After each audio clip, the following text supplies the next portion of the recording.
It's connecting.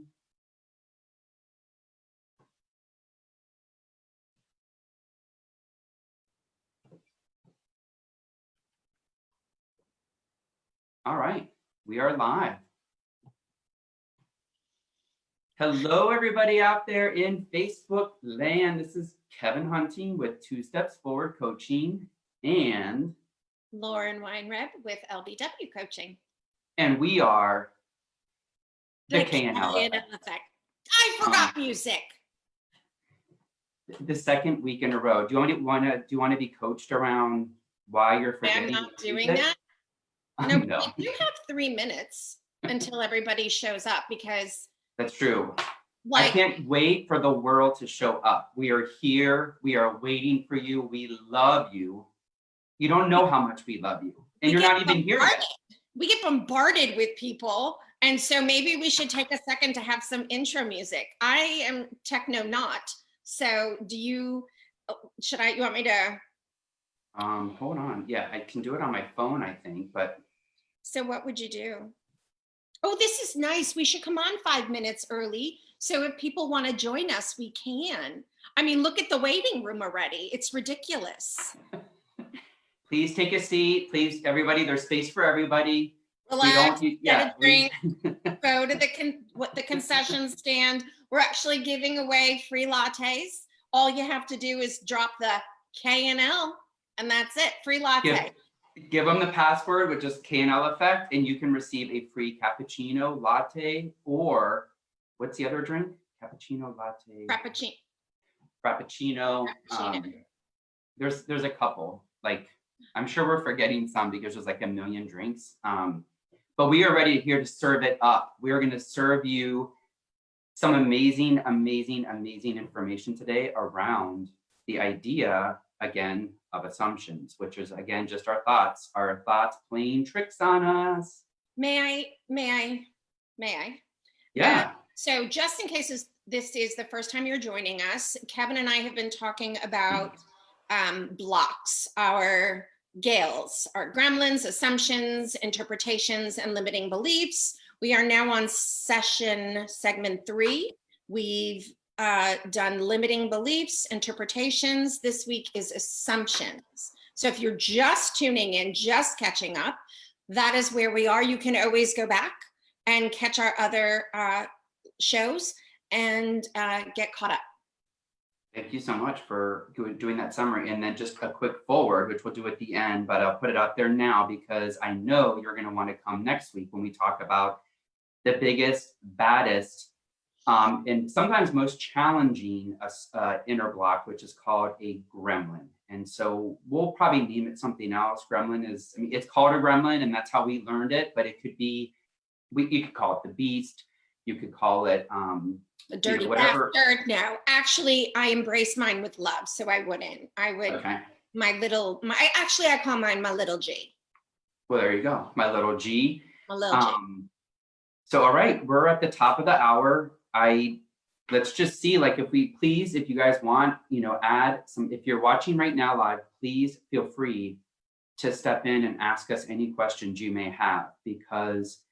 We would love to receive them and we obviously would like to provide as much information that would be as relevant to you. Okay, that was just me checking my video. And also, let us know where you're reaching out from. We've had some people from Australia, from the UK. Let us know where you're showing up from, all different kinds of time zones, and give us a name and a shout out, and that would be great.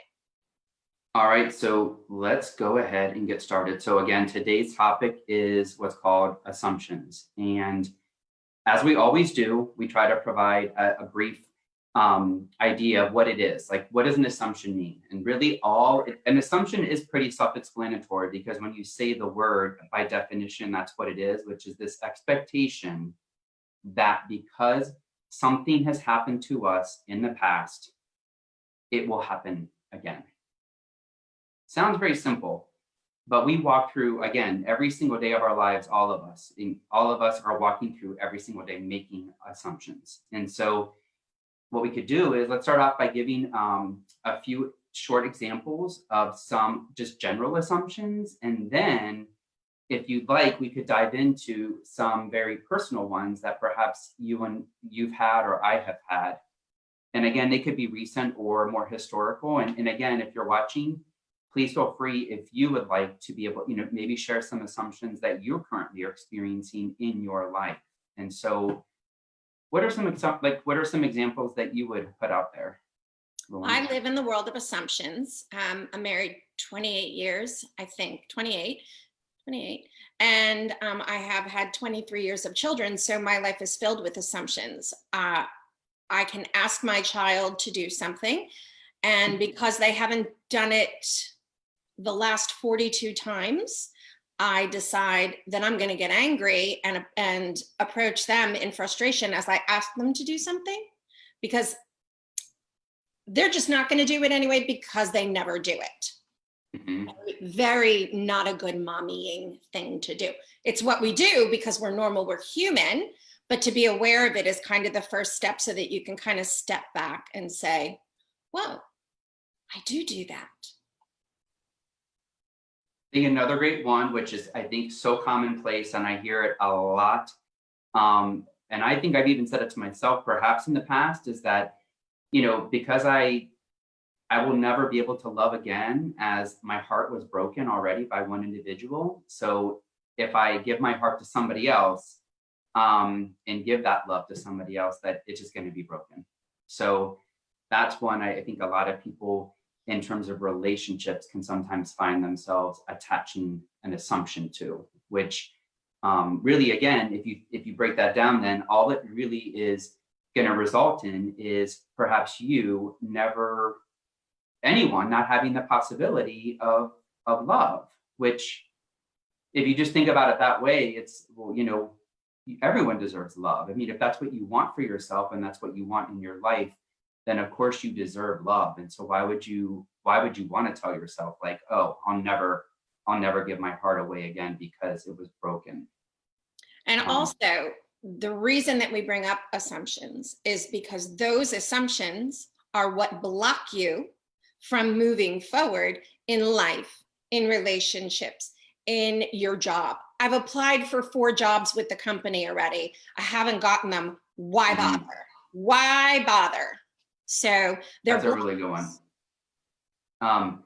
Or trying to think of like one, and a lot of times you hear this in, again, more professional type environments as well, where you already may make an assumption about your boss or even a coworker. It could be coworker, it could be the leader of your team or a group. But for example, let's say normally you would want to go in, or you have this great new idea, but every time it seems like you go in to share this new idea and try to explain it with the data and the facts and whatever, your boss is always basically saying no. I will never, like no to this new idea. So then really what ends up happening, right, is you stop sharing new ideas because your assumption is going to be that every time you try to share a new idea, it gets shot down, or it never really gets anywhere. I think what's interesting is what happens in the past is based on a certain context, a certain situation, and a certain environment in which whatever the outcome was that happened actually happened then. And if you think about it, if you were to do it again in even the present or at some point in the future, all of those dynamics aren't necessarily going to be exactly the same as how that experience played itself out in the past. And so that's another way to wrap your head around this idea that how could it may not happen. It may actually, it could go both ways. It may or it may not, but 9 times out of 10, again, the idea here is things change, people change. And so just because you maybe asked someone 3 months ago and you got a no, doesn't mean that a week from now, tomorrow, or even a month from now, that if you approached it again, that you might get the same response, because all the dynamics have changed. And what I've also come to realize, and this came to me actually earlier as I was thinking about assumptions, it happened in the past, but often what's what happens in addition to the assumption is you've created an interpretation around why that situation occurred the way that it did. And your story, as we discussed last week, isn't necessarily steeped in truth. It's actually one that you just took on, decided it was your big T, but it's really a little t. And so you don't even have the whole story. And so you're using all of these interpretations that you've created, a lot of times going back again from your history, from your gremlin, and they're all just kind of building to create this huger assumption, this bigger block that carries so much more weight, and none of it's true. It's just a thought. So how do you take back your power and lean your ability to kind of say, no, I choose not to believe that. And again, it comes back to, how are those assumptions perhaps not permitting you to go after, experience, or even be this person that you want to be, or something that you want to accomplish, because you've already, again, fed it's really a thought. Your thought is controlling the assumption that you have about what is going to happen, is basically keeping you in your place. And so the idea again is, right, inaction. So you don't take any action, and you don't really try, because you already have told yourself, well, I've already tried this once and this is the outcome. And so it's going to be the same exact outcome. And that's, again, it's sort of like, I think I said this in the previous one about interpretations, because really all of these types of thought patterns that we have as humans, it just really kind of keeps you in your place. It keeps you in a very status quo space versus you stepping outside of that and saying, well, maybe at least if I just tried and the outcome was something so different than what you had almost convinced yourself of, and not taking action, then you walk away going, wait a minute, okay, that was totally not true. Like, there was no real truth in what I was telling myself in terms of not moving forward and taking some action. I feel like one of the first things that needs to be created, and this is our gift, is the awareness. Because until you know that you are engaging in assumptions, you can't even do anything about it. So really, it's about looking at your day, looking at your relationships, looking at your reactions, and how you're feeling with your children, with your husband, with your boss, with your coworker, and really kind of taking stock in how you're perceiving situations and what you're doing by default. So once you create that awareness, that is the first step, because you can't change what you don't acknowledge. So just that awareness in itself is huge. Start practicing that every single day. And then you can start to create the challenge to say, whoa, okay, what's another way that I can challenge that assumption? So do you have any, I'm curious, do you have any like personal assumptions that you've recently experienced yourself, in terms of, it could be anything, right? Relationship, your work, your children. Yeah, last night, I can just pull one out of the air. I had asked, it's so funny, I wasn't thinking about it, but I had asked my daughter if she did something. I wish I could remember what it was. This happens all the time. And I immediately started with, so I'm sure you did this. I don't even remember what it was. And she went, well, as a matter of fact, I did. So I guess, Miss Snarky Pants, maybe. And I was like, and I honestly, I can tell you right now, I do it all the time. And I'm very conscientious of stopping before I decide to go snarky, in saying 99% of the time these days, I'm inaccurate, I'm wrong. And I really should have more faith. Yeah, it does happen, but she's not 12 anymore. And so while I have 19 years of behaviors that are consistent, this moment is a different moment. And I don't get to decide the outcome before I've even had the experience, which, you know, in the end really only compromises my relationship with my daughter. I mean, of course I apologize. But it really is something, you know, my daughter came home from college, and so she's home, and it's just something I'm constantly having to shift myself on and really become more aware of, because it's not healthy for a relationship to always engage in you're guilty because you did in the past. Yours, bring it. What have you experienced? This is a good one. Well, you know what? I don't want to bring up my, well, no, this one is good because it's relationship oriented, and most people I think can identify with this. But sometimes, right, when you've been in a relationship, maybe for, it really doesn't matter what period of time, but you know, I've been in a relationship and married, not married for 14 years, but in a relationship with the same individual for 14 years this year. Long time. And I'm sorry. Go ahead. thank you. And one of the things that I have found is that there are moments where you kind of pigeonhole, in a way it's like pigeonholing someone into being who you think they are, and it's an assumption, but then that assumption gets broken. And so an example of this would be, this has just happened last night. You know, like when we first were dating, first year, 2 years in, you know, flowers, you know, maybe an occasional card that was handwritten note about how special an experience was that we had together, or how special I am, the person is, whatever.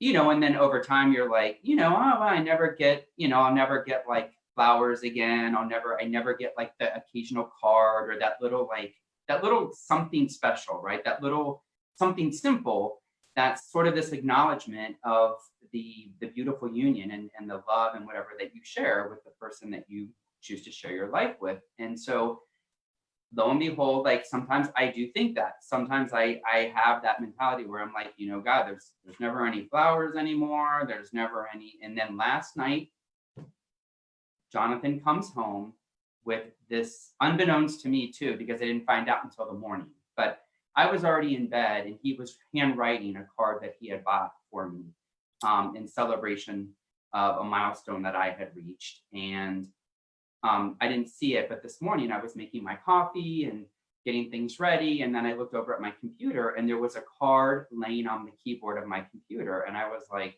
you know, who got me this? Like, I know in my head who got me it, but it's something that you have these assumptions about how someone is or tends to be. And then that assumption is completely broken, right? It's unexpected that here he had totally stopped and spent the moment, you know, thinking about something so special and knew that it was special, and then hand wrote a note. So today I started off my day, you know, getting something very unique and special from the person that I love. And I think we do that a lot sometimes. It's almost it's assumptions kind of coupled with where you may take your significant other for granted sometimes. And you start to say like, oh, well, he's not this type of person, or he or she would never do that. And so you're making these assumptions, and then out of nowhere, right, they completely undo that assumption by giving you something special or doing something so out of the ordinary. And so that, you know, I've had those assumptions in the past. And so it was really nice. I'm glad that Jonathan did that. So what was it that you were celebrating?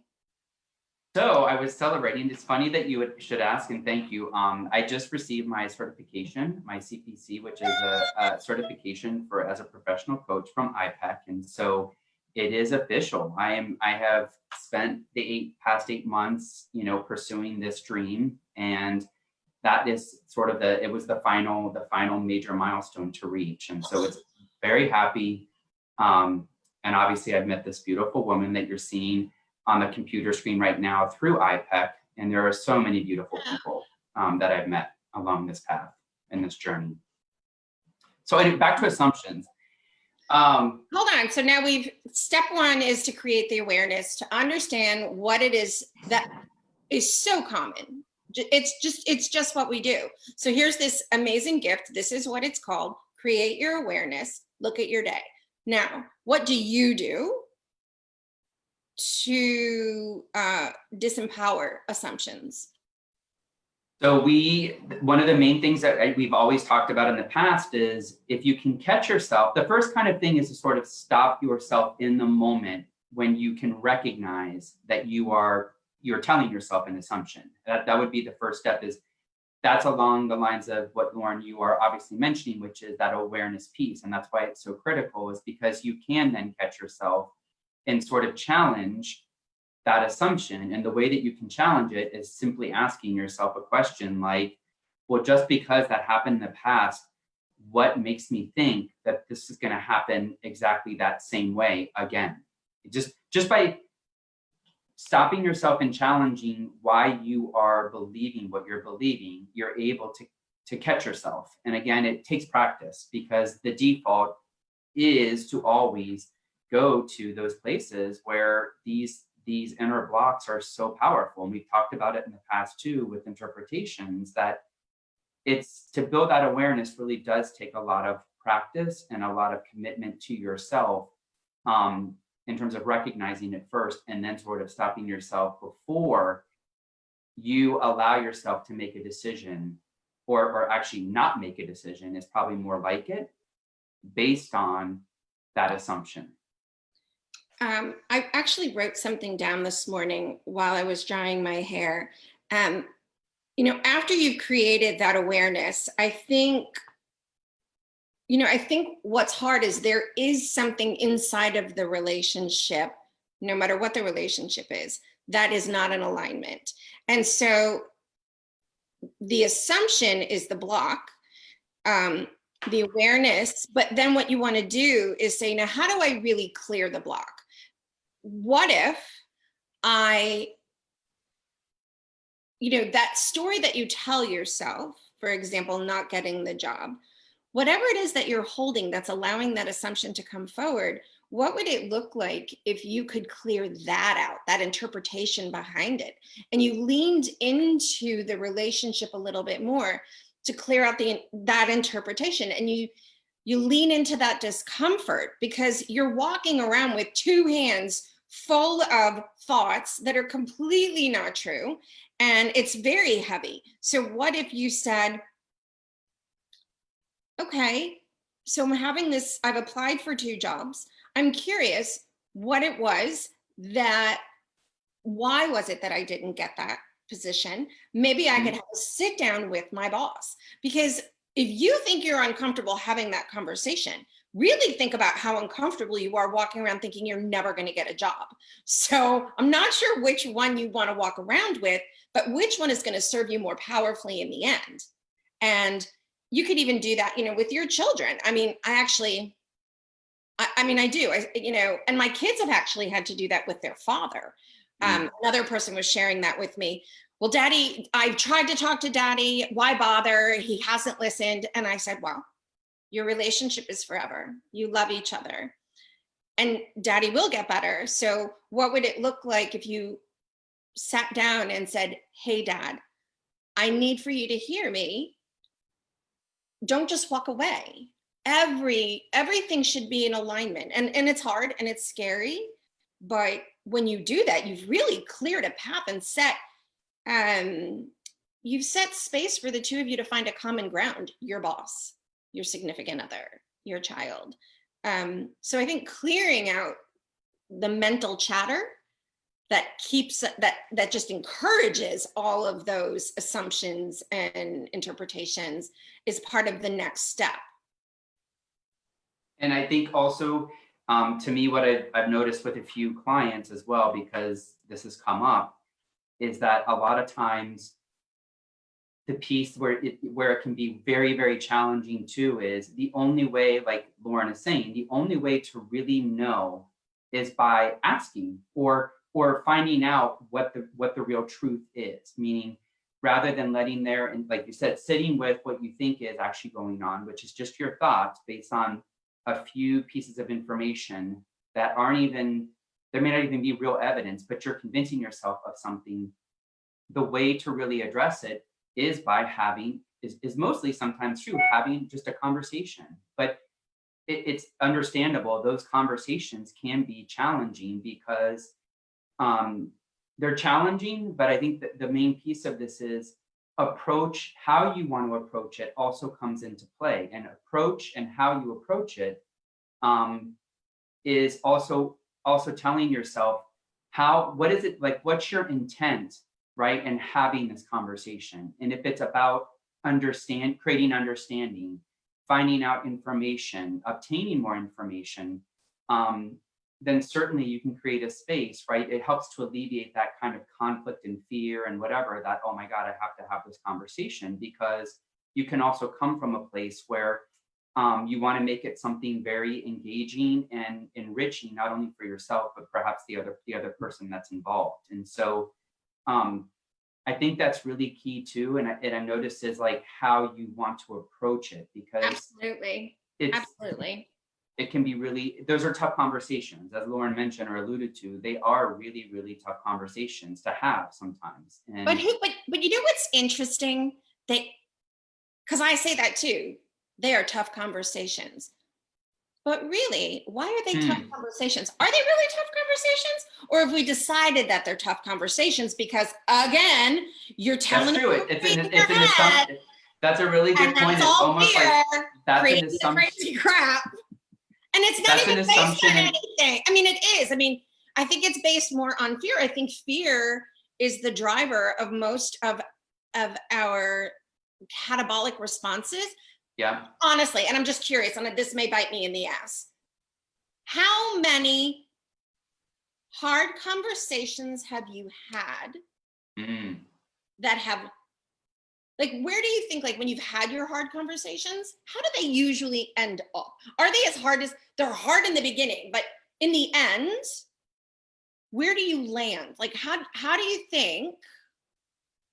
It's, I mean, that I think is such a good point. And it's a key point here is that it has more to do with, again, your mindset going into it. And so if you're coming from a place of fear, and like you were saying, your assumption is already going to be, oh my God, this is going to go really crappy. It's going to be shitty.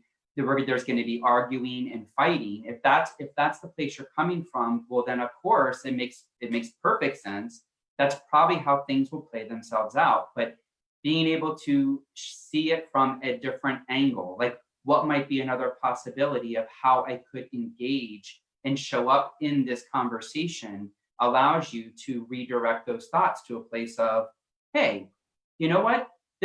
We're all going to win in this, like Win-win. Exactly. Like this is about actually taking us to the next level and building our relationship and making our relationship even stronger, built on trust and honesty and integrity. And if those are things that you value, that are important to you in terms of your own personal values, then you know what, what a beautiful thing to honor yourself in having those courageous conversations. And I mean, to be perfectly candid, I'll be the first to say it.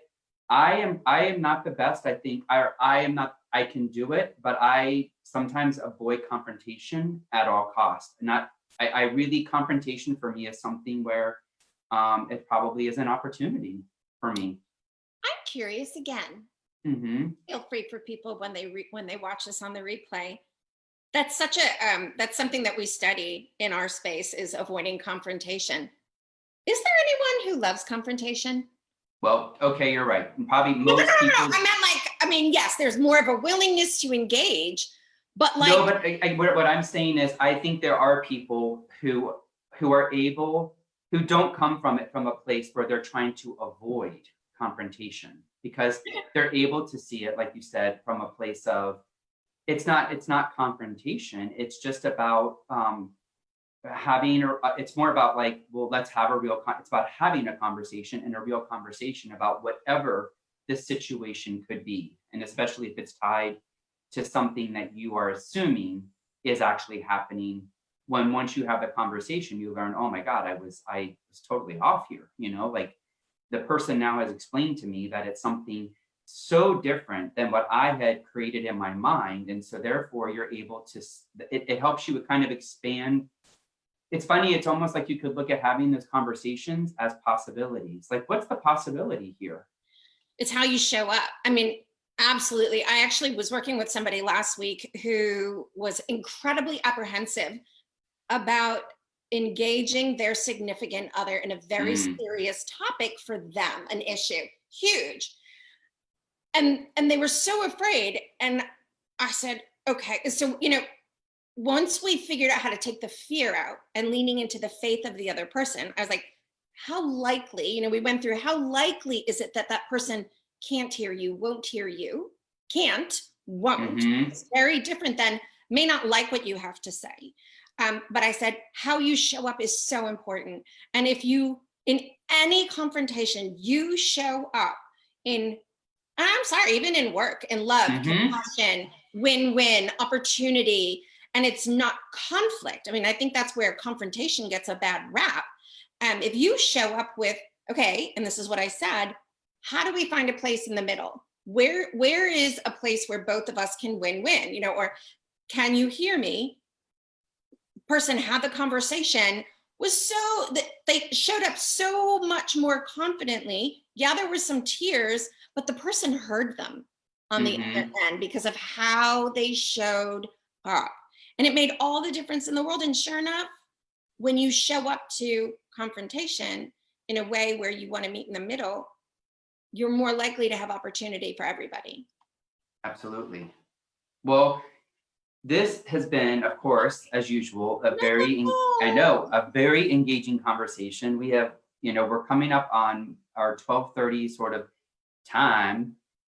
And you're not going to want to miss, I mean, seriously, next week is the big one. And it's called a gremlin, as we mentioned at the start. And so you're not going to want to miss it. We're always here. It'll be same time, same place.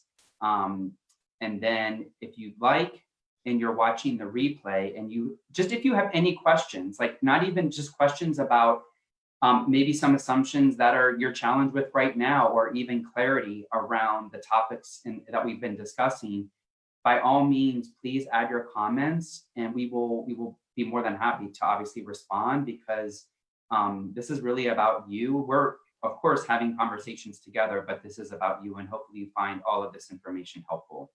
And continue to send us those emails, because we've really enjoyed getting the feedback. It's really helpful, and it helps us figure out what it is that you're looking for. Love the feedback you guys have been giving us. So thank you very much, very, very much. And also make sure you can follow us in social media. You can follow me at 2 Steps Forward Coaching, and you can follow Lauren at LBW Coaching. And so again, we're here, and we just love to be here with you guys. So thank you so much. Thank you, Kevin. We'll see you next week. I'll see you later this afternoon. That's true. Bye.